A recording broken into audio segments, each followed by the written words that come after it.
Now, it's been another great weekend of football. We're heading towards an all-European semi-finals. Hosts Russia are out after a penalty shootout against Croatia, and England are through to the semis for the first time since 1990. Making up the semi-final list are France and Belgium, who go head-to-head tomorrow. Well, here to tell us more about the weekend's matches is our sports correspondent, Andy Rubini. Hi, Andy.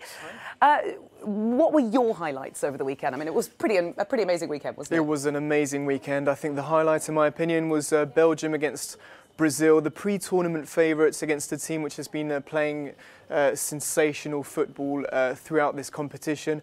Belgium, funnily enough, reminds me of Spain a few years ago, a golden generation which had failed to deliver at the major tournaments, but as soon as they clicked, they were pretty much unbeatable, and I can see a parallel between this old Spanish team and this Belgian side.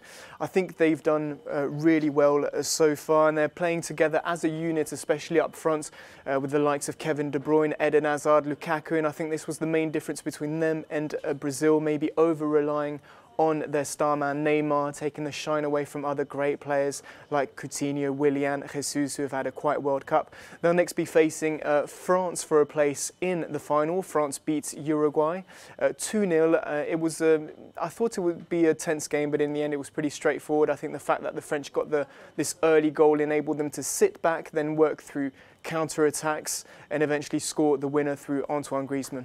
Yeah, so it wasn't necessarily the most exciting of games once that first goal had been scored. And what about Saturday's quarterfinals? Well, that was England, first of all, against Sweden. I'm glad this one didn't go to penalties again. It's such a roller coaster, isn't it, in Russia?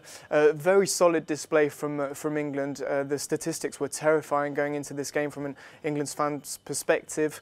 In their last 8 competitive matches, Sweden had only lost once to England, but very solid display, great display from their goalkeeper Pickford. I never thought I would say that about an England goalkeeper. We probably haven't said it since the 60s and Gordon Banks. And then England won 2-0. They'll next be locking horns with Croatia for a place in the final. Very quickly, who do you think we're going to see in the finals? Let's say France-England. That would be a beautiful final.